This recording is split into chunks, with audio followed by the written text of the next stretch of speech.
Enquanto as alianças para as eleições estão se formando, os candidatos já buscam apoio para a disputa, inclusive das classes religiosas. Nesta quarta-feira, o Partido dos Trabalhadores divulgou uma carta destinada aos católicos, em que condena, vou abrir aspas, os parlamentares que transformam igrejas em palanques e que traem o mandato recebido do povo ao se colocarem contra direitos sociais, trabalhistas e democráticos, fecho aspas. Nesse mesmo texto, que foi divulgado no site do partido, os cristãos do PT também defendem a importância do Estado laico e dizem que querem formar consciência crítica, ampliar redes de engajamento e valorizar o protagonismo das mulheres, das juventudes e da classe trabalhadora. Vou começar essa rodada com o Luiz Felipe Dávila para refletir sobre essa ala do Partido dos Trabalhadores, em que, ao mesmo tempo que sinaliza para os cristãos, também critica a transformação de igrejas em palanques, Dávila. Esses são os verdadeiros cristãos e católicos. Sabe, Caniato, tem uma passagem na Bíblia que é muito clara. Quando os fariseus tentam induzir Jesus para se posicionar sobre a política, Jesus é muito claro. Ele pega uma moeda, tem ali a inscrição de César e ele diz: quem é esse rosto aqui? César. Então ele fala: dê a César o que é de César e dê a Deus o que é de Deus. Justamente separar política e religião. Uma coisa é olhar para as coisas do alto, de Deus, divino, e a outra coisa dos homens, a autoridade, a política, as disputas do mundo. Então, Caniato, o problema é que este conselho, tão bem dado lá atrás por Jesus, foi completamente ignorado ao longo da história.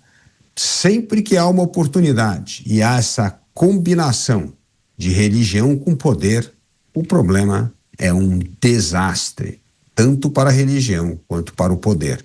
Por isso, é bom ver que um grupo, mesmo simpatizante do governo, entenda que misturar religião e política não faz bem nem para a saúde espiritual e muito menos eleitoral. Você, Roberto Mota, a carta do Partido dos Trabalhadores aos católicos e o receio, talvez, que seguidores de algumas denominações não sigam as ideias defendidas pelo Partido dos Trabalhadores. Deixa eu ver se eu entendi.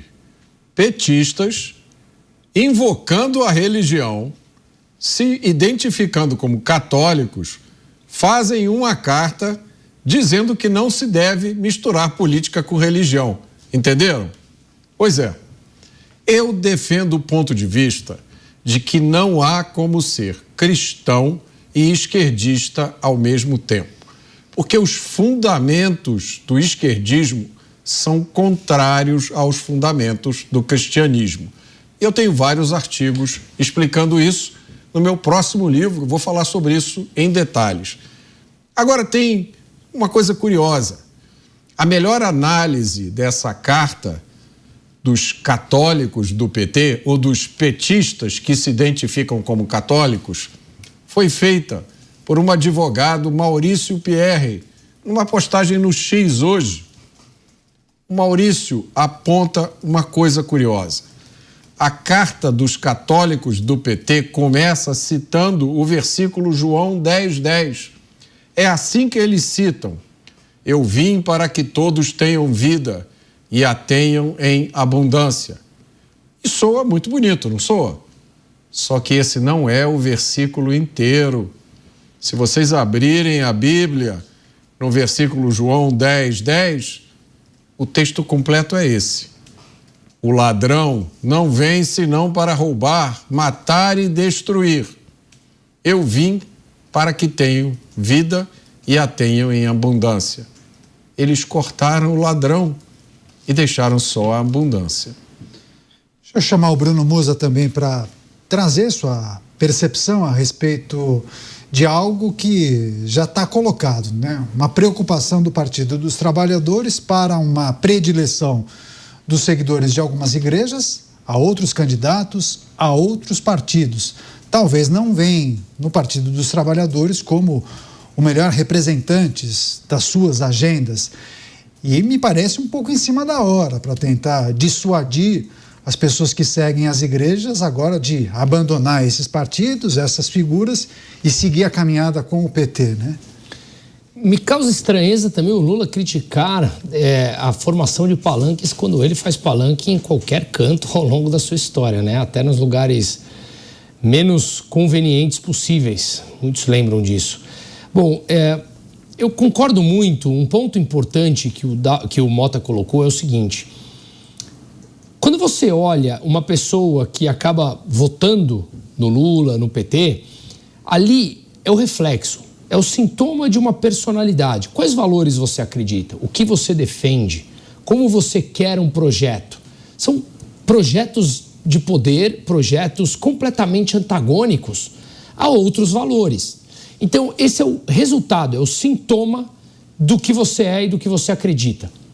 Consequentemente, a religião é a mesma coisa. O meio que você vive, os amigos, os locais que você frequenta, com quem você muitas vezes trabalha, se você tem essa opção, normalmente é uma forma natural do ser humano de procurar as pessoas ali parecidas. De novo, é um sintoma. A política nada mais é do que um sintoma além do que as pessoas são e escolhem como personalidade ou que são como personalidade. Então é natural que quando você se junta com pessoas parecidas, você transforma aquilo, ainda mais no momento polarizado, algo que vai expressar as suas preocupações. E é inevitável que as preocupações com que o Brasil está caminhando hoje, ou já está submerso, elas são concretas e reais. São valores, para aqueles que são religiosos, cristãos, são valores completamente deteriorados hoje em dia que nós estamos vivendo. Então é natural que essa expressão seja colocada naquele ambiente onde as pessoas se reúnem e compactuam da mesma crença, dos mesmos valores e dos mesmos princípios. Então, mais uma vez, são meras palavras ditas ao vento pelo presidente Lula, que deveria, ou pelo menos para mim, entra por um ouvido e sai pelo outro. Não tem o menor significado.